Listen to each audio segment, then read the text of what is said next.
कि आपके पत्र में एक लाइन मुझे दिखा कि भाई आप ईंट भट्ठा वाले को, मजदूरों को तकनीकी प्रशिक्षण दीजिए।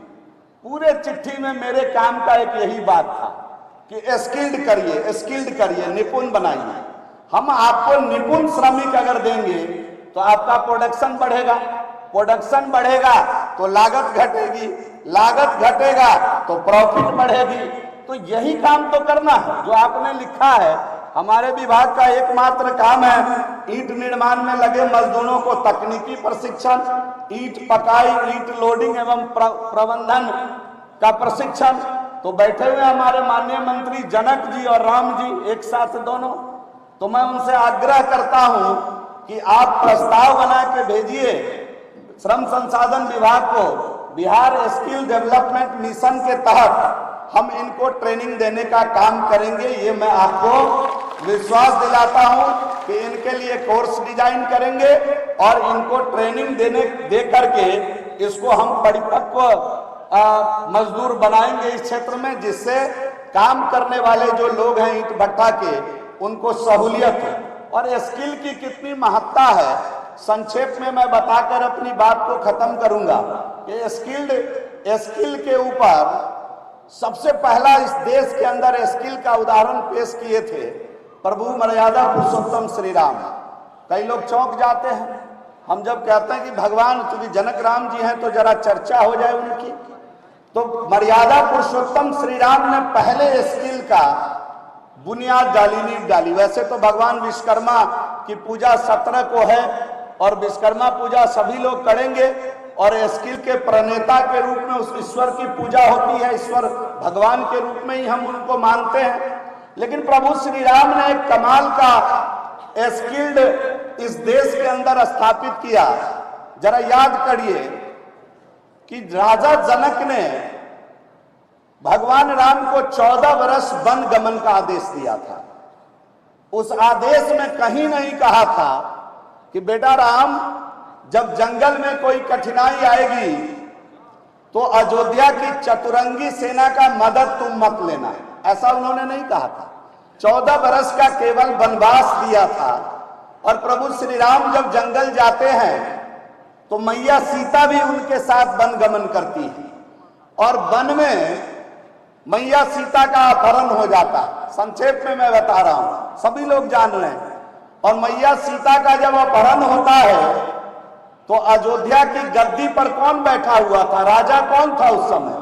भाई भरत। और भाई भरत को भाई में सर्वोत्तम भाई माना जाता है, सर्वोत्तम भाई।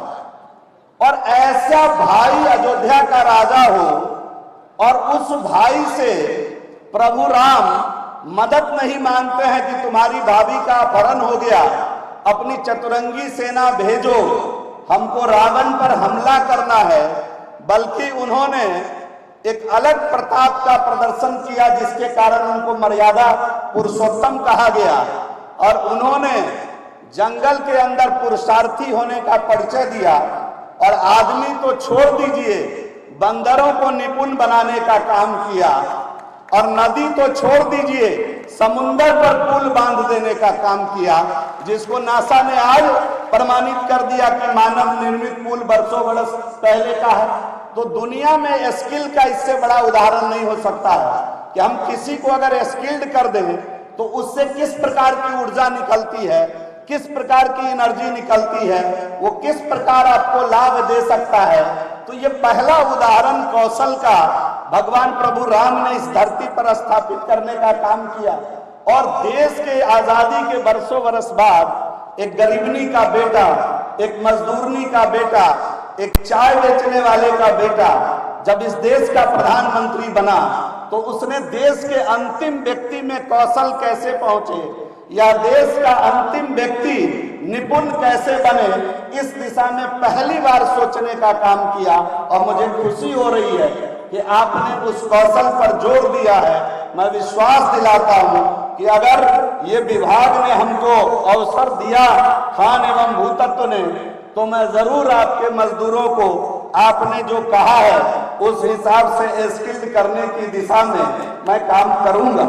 और साथ ही साथ अभी बड़ा जोर दिया गया पीछे जिगजैग सिस्टम से आप लाल ईंट बनाना है तो प्रदूषण को कम करना है, मंत्री बैठे हुए माननीय मंत्री जी बता भी रहे थे। तो जिगजैग टेक्नोलॉजी से भी अगर माननीय मंत्री पर्यावरण की इच्छा होगी, अगर खान एवं भूतत्व आपके कहने से अगर चाहेंगे तो जिगजैग टेक्नोलॉजी का भी प्रशिक्षण देने का काम हम करेंगे, ताकि आपके उद्योग पर खतरा नहीं आए, कम से कम कॉस्ट में आपका प्रोडक्शन कैसे ज्यादा हो। टेक्निकल काम हम इस क्षेत्र में भी करने के लिए आपको विश्वास दिलाना चाहते हैं। और देखिए, मिट्टी तो सबको बचाना है इस देश के अंदर। अगर आप देखिए तो 13-14 में अंतिम बात कह के, चूंकि हमारे अभिभावक को बोलना है, सारी विषयों को रखेंगे माननीय उप मुख्यमंत्री जी, लेकिन इस देश में 13-14 में टोटल खाद्यान्न उत्पादन 265 मीट्रिक टन था और इस समय देश के अंदर 303 मीट्रिक टन खाद्यान्न का उत्पादन हो रहा है। और जिस तरह से आबादी बढ़ रही है इस देश में, कुछ लोग तो कसम खाए हुए हैं आबादी ही बढ़ाने के लिए। तो जिस प्रकार से आबादी बढ़ रहा है, आप ये जान लीजिए कि 2050 आते आते अन्न की कमी हो जाएगी। सारे जो अभी कुछ मित्र लिख रहे थे कि जो जमीन बेकार पड़ा हुआ है वो हमको वो दे देना चाहिए, ठीक है दे देना चाहिए, लेकिन जो 97 लाख हेक्टेयर जमीन देश के अंदर ऐसा पड़ा हुआ है कि गरीबनी का बेटा जब देश का प्रधानमंत्री बना तो उस जमीन तक पानी पर कैसे पहुंचे, वह ऊसर भूमि सिंचाई खेती के लायक कैसे बने, उसकी चिंता कर रहा है। और 2050 तक जो विशाल आबादी हो जाएगी देश का, उसका पेट हम कैसे भर सके। ऐसा नहीं कि देश के आजादी के बाद 750 करोड़ रुपए जो पहला अमेरिका को भेजना पड़ा जानवर को खाने वाला गेहूं मंगाने के लिए, उस संकट से बचने के लिए 97 लाख हेक्टेयर भूमि को जिंदा करने की दिशा में गरीब का बेटा काम शुरू कर दिया है। कुछ लोग होते तो सोचते कि 2, 4, 5, 10 साल में बढ़ जाना है, 50 की चिंता कौन करेगा। लेकिन ये महामानव जो है 50 के देश को देख रहा है कि 50 में इस देश के अंदर कोई व्यक्ति भूखा ना रहे और हम साधन संपन्न रहे, इस दिशा में भी ये काम चल रहा है और घबराने की जरूरत नहीं है। हम हर मोर्चे पर मां भारती को विश्व गुरु बनाने की दिशा में काम कर रहे हैं। भारत की सरकार, बिहार की सरकार, एनडीए की सरकार लगातार इस क्षेत्र में काम कर रही है और आपने जितनी बातें इसमें लिखा है, हम उम्मीद करते हैं कि उस पर अक्षरशः उतरने का प्रयास करेंगे। मेरे विभाग के अनुकूल कोई भी काम हो, हमारे पास 2 विभाग माननीय मुख्यमंत्री माननीय उप मुख्यमंत्री जी ने दिया है, श्रम संसाधन और आईटी, उससे संबंधित कोई भी काम हो तो 4 बजे से मैं डेली सभी लोगों को मिलता हूं। डेली का सहयोग, डेली का जनता दरबार 4 बजे से श्रम संसाधन में किसी प्रकार की विभाग से संबंधित काम लेकर आप मेरे पास आ सकते हैं, क्योंकि मेरा यही अंदाज जमाने को जमता है, मेरा यही अंदाज जमाने को जमता है कि मेरा चिराग जमाने के लिए जलता है। आपका स्वागत है, आप आ सकते हैं। इन्हीं शब्दों के साथ मनुष्य रूप में उपस्थित समस्त प्रभु को प्रणाम करते हुए मैं अपनी वाणी को विराम देता हूं। बहुत बहुत धन्यवाद। एक बहुत बड़ा पोर्टल आपके यहाँ से खुला है, जो भट्ठा मालिक यदि 6000 है तो 6 लाख। बता दीजिए, मुझे मालूम है वो बहुत सारा विषय रखना था, लेकिन समय रख लीजिए, 1 मिनट सर जरूरी, समय कम है, जरूरी आप रख दीजिए सर। सर ने जानकारी नहीं दी जी 17 सितंबर को से लेकर के 31 सितंबर को श्रम कल्याण पोर्टल पर यदि आप अपने मजदूरों का रजिस्ट्रेशन करा देते हैं तो उस गरीब मजदूर को 20,000 रुपया के साथ साथ उसकी बच्ची की शादी पर रुपया मिलेगा। यदि बाई चांस जी नहीं सर आपके मुंह से हो जाएगा ना सर, बहुत सारा कल्याण योजना है। हम तो पहले बोले थे कि किसी प्रकार का कोई काम, मैंने तो कहा कि हम आपका स्वागत करेंगे, मजदूरों का रजिस्ट्रेशन जरूर करा दीजिए। 16 प्रकार का लाभ इस समय बिहार सरकार दे रहा है। आपका गुणगान करेगा, आपका नाम लेगा। और आप जहां बैठे हुए हैं, कभी कभी कोई न कोई घटना दुर्घटना हो जाती होगी।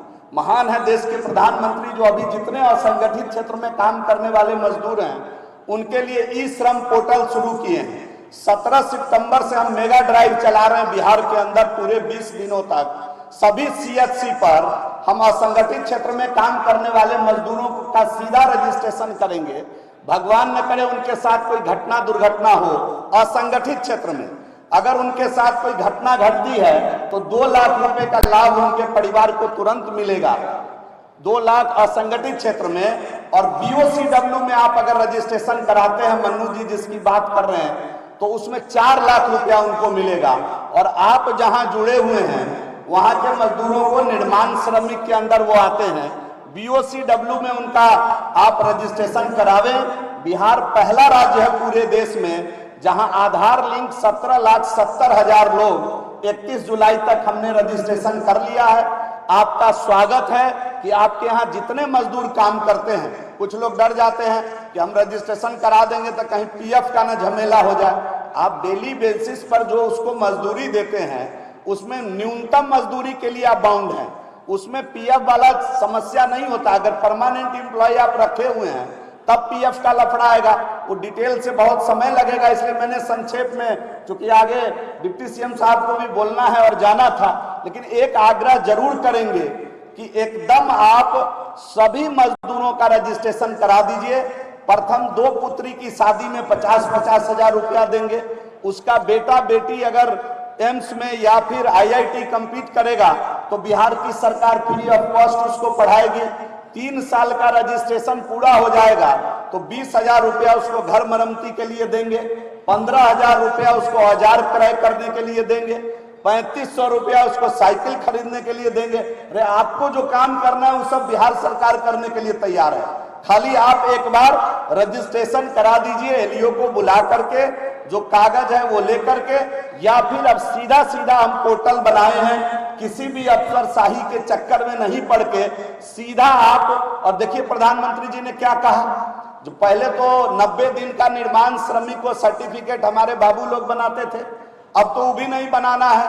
प्रधानमंत्री जी ने कहा कि खुद ही एक बना देना है, 90 दिन का ओथ ले लेना है कि हम 90 दिन निर्माण श्रमिक थे, निर्माण में काम किए हैं, और उसी को आधार मान के हम लोग रजिस्ट्रेशन कर रहे हैं। पिछले 5-7 महीनों में हमने बिहार में 7 लाख से अधिक रजिस्ट्रेशन किया है। तो चूंकि मन्नू जी का आग्रह था, दोबारा डैश पे आना पड़ा। एक विनती है, एक आग्रह है कि आप सभी लोग अपने यहाँ काम करने वाले मजदूरों का रजिस्ट्रेशन जरूर करा दीजिए। बिहार सरकार के तरफ से जो 15-16 प्रकार का BOCW में उनको लाभ मिलता है, उससे वो कवर्ड हो जाएंगे और आपका नाम लेंगे। अंत में फिर आप चूंकि दोबारा आ गए तो एक बार जोर से बोलिए, भारत माता की, भारत माता की, भारत माता की। बहुत बहुत धन्यवाद। मैं चाहूंगा सभी ईट निर्माता थोड़ा हाथ उठाए तो सभी ईट निर्माता। सर मैं आपको विश्वास दिलाना चाहता हूं, हम सभी ईट निर्माता अपने लेबर का पोर्टल पर मजदूरों के साथ हम लोगों ने सर हाथ उठा करके कसम खाया है। मैं आपके हर बिहार सरकार के हर पहलू में, हर कार्यक्रम में सहयोग करूंगा सर। मैं आपको विश्वास दिलाता हूं। इन्हीं विश्वास के साथ मैं अपने एक छोटा सा वाक्य, आपका टाइम ले रहा हूं सर। हमारे माननीय उप मुख्यमंत्री जी उस समय विधायक थे, और जिस समय आपका भट्टा बंद था, आपको जानकारियां दे रहा हूं, ग्रुप में तो लिखता ही रहता हूं, इन्होंने ही आपके भट्टा को माननीय मुख्यमंत्री जी नीतीश कुमार जी से बात करके भट्टा को चलवाए। एक बार आदेश कैंसिल हो गया, दूसरा बार इन्होंने चलवाया। इन्हीं कृत्य के चलते, इन्हीं कृत्य के चलते। और दूसरी बात, जब हम गए तो सर को बोले कि सर थोड़ा बक्सर DM साहब को फोन लगा दो। हठात तुरंत एक DM को फोन लगाना, हम लोग जितने उपस्थित जन थे सबके दिल में इनके प्रति एक सम्मान का भाव जगा। इसलिए मैं उन्हीं सम्मान के साथ हृदय से आभार व्यक्त करते हुए इनकी माताओं की तरफ से इनको आमंत्रित करता हूं। हम लोग फिर जोरदार ताली से स्वागत करें सर का।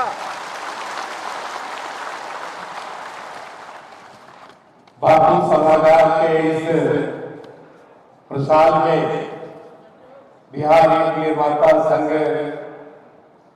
के राज्य स्तरीय सम्मेलन में उपस्थित हमारे बीच पर्यावरण, वन एवं जलवायु परिवर्तन विभाग के सम्माननीय मंत्री, हमारे नौजवान मंत्रिपरिषद के साथी श्री नीरज कुमार जी, इस अवसर पर हमारे श्रम संसाधन विभाग के सम्माननीय मंत्री और जिन्होंने अपनी ओजस्वी वाणी से आपको अपनी बातें कही है, ऐसे श्री जीवेश कुमार जी, बिहार सरकार के खनन एवं भूतत्व विभाग के सम्माननीय मंत्री और आपके इस कार्यक्रम में भाग लेने के लिए गोपालगंज से भागे भागे चलकर आए और उन्होंने अपनी बातें कही, ऐसे श्री जनकराम जी, पर्यावरण, वन एवं जलवायु परिवर्तन विभाग के हमारे सम्माननीय प्रधान सचिव और जिनका इस क्षेत्र में एक लंबा अनुभव है,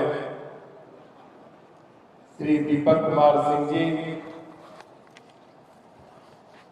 हम आज जिनकी अध्यक्षता में इस सम्मेलन को संबोधित कर रहे हैं और लगातार इनके साथ संवाद का अवसर मिला है, श्री मुरारी कुमार मनु जी, संघ के महासचिव श्री संजय कुमार एवं श्री संजीव कुमार जी, संघ के कोषाध्यक्ष नवल किशोर टोकानिया एवं श्री सत्यानंद शर्मा जी, हमारे बीच दो सम्माननीय विधायक उपस्थित हैं, ऐसे सम्माननीय विधायक श्री देवेश कुमार जी, देवेश कांत जी, श्री राजकुमार सिंह जी, हमारे दोनों विधायक लगातार आपकी बातों को रखने का काम किया है और पूरे राज्य से हमारे जो ईंट निर्माता हैं आज इतनी बड़ी संख्या में इस सम्मेलन में पहुंचे हैं, यह इस बात का गवाह है कि आप पूरी ताकत से आज इस सम्मेलन के बीच में अपनी बातों को भी सम्माननीय अध्यक्ष जी के माध्यम से कहने का काम किया है। आपकी यह मौन उपस्थिति इस बात का गवाह है कि आपके प्रदेश के अध्यक्ष श्री मुरारी और आपकी बातों को, आपके जज्बातों को बहुत बेहतर ढंग से रखने का काम किए हैं। इसके लिए हम आपको बधाई देते हैं और उम्मीद करते हैं कि आने वाले दिनों में आपकी भावनाओं को हमारे माननीय मंत्रियों ने, हमारे मंत्रिपरिषद के साथियों ने जिस प्रकार से सुना और आपके बीच सरकार की जो नीति है और उस नीति में आप आपके साथ पूरी सरकार किस प्रकार से खड़ा रहेगी, इसकी विस्तार से चर्चा हुई है। आपके सम्मेलन में इतने सारे हमारे वरिष्ठ नेताओं की उपस्थिति, विभाग के प्रधान सचिव की उपस्थिति इस बात का साक्षी है कि आपकी बातों को हमारी सरकार ने गंभीरता से ले ली। दोस्तों, इतना जरूर हम आपके बीच आज कहना चाहेंगे कि सरकार इस बार जो आत्मनिर्भर बिहार के साथ निश्चय के घोषणा पत्र के माध्यम से हम बिहार के यशस्वी मुख्यमंत्री श्री नीतीश कुमार जी के नेतृत्व में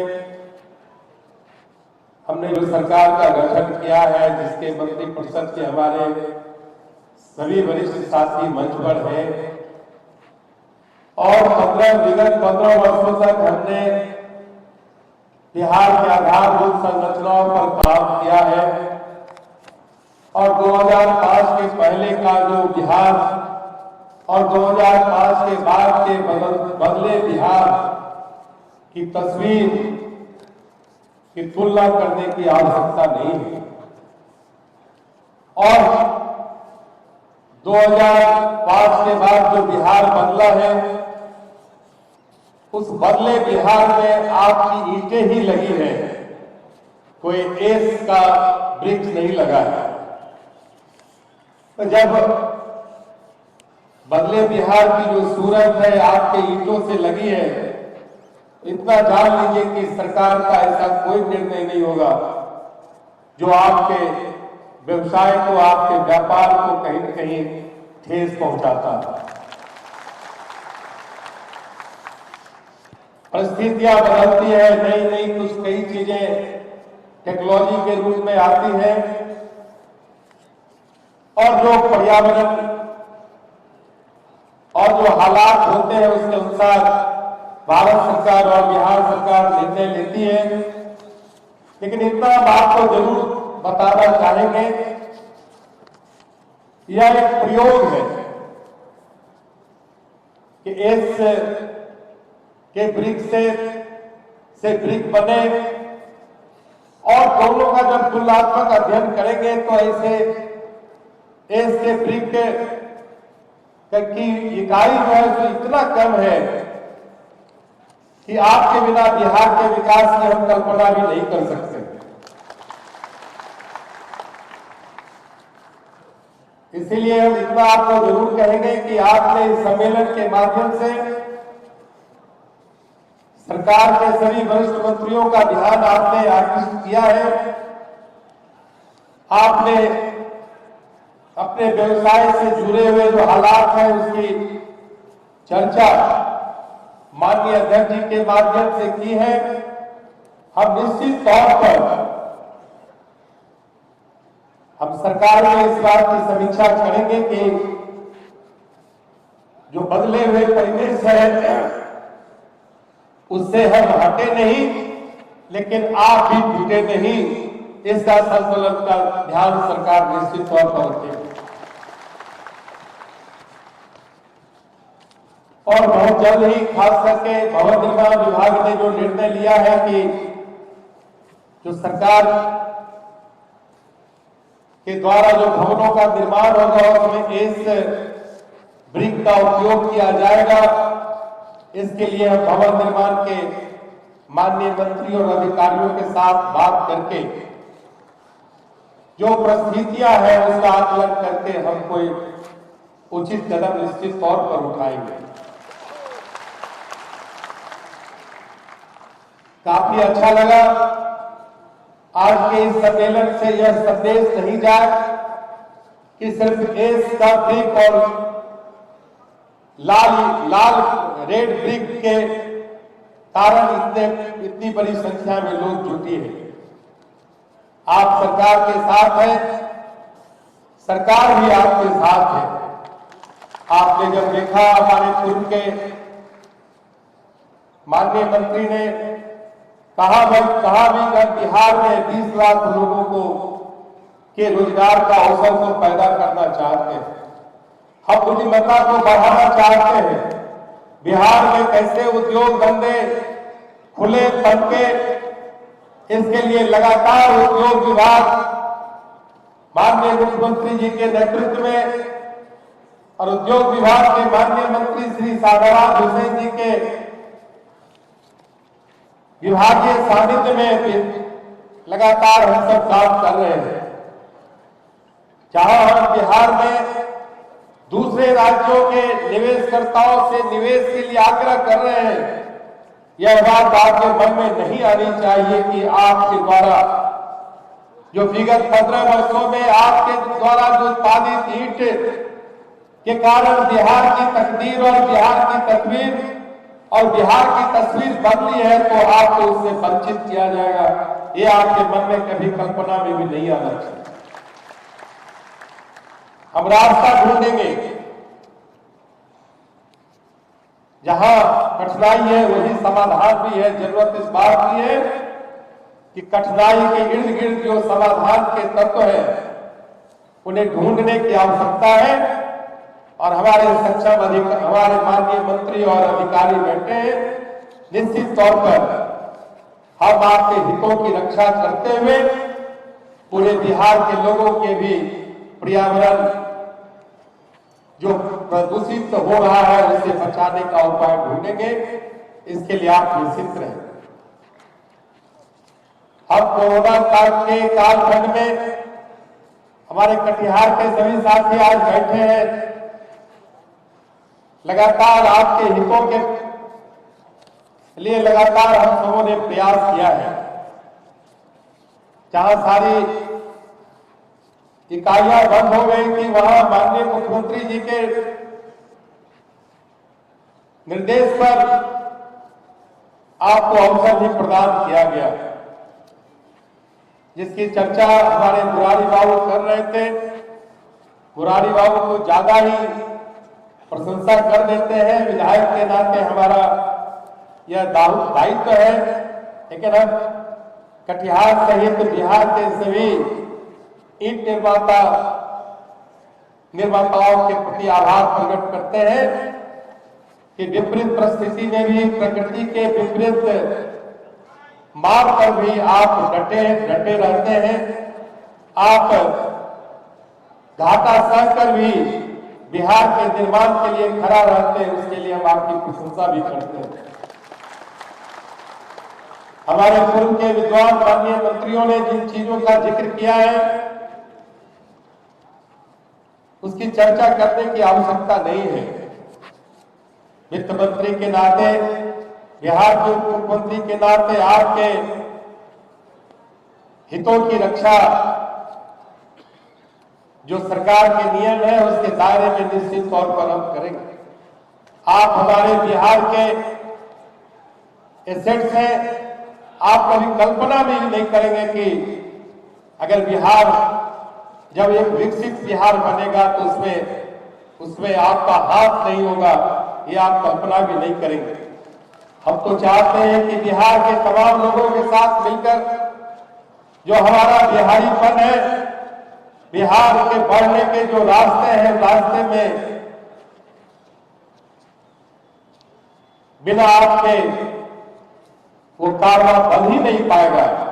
इसलिए हम आपसे अंत में विनम्रता पूर्वक आग्रह करते हैं, इस प्रकार का कोई भी पूर्वाग्रह लेकर यहां से नहीं जाएंगे। सरकार एक एक चीजों को देख रही है, अध्ययन कर रही है और आपके खिलाफ या आपके हित में कोई ऐसा कदम सरकार नहीं उठाएगी जो कल आप अनावश्यक परेशान हो।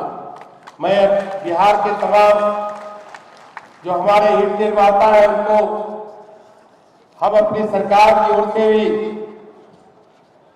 हम आपको आश्वस्त करते हैं, आपका अभिनंदन भी करते हैं। आपके साथ सरकार खड़ी है और आप भी सरकार के साथ खड़े हो। आप एक बड़ी ताकत है बिहार की और बिहार सरकार को आपकी इस ताकत की जरूरत है।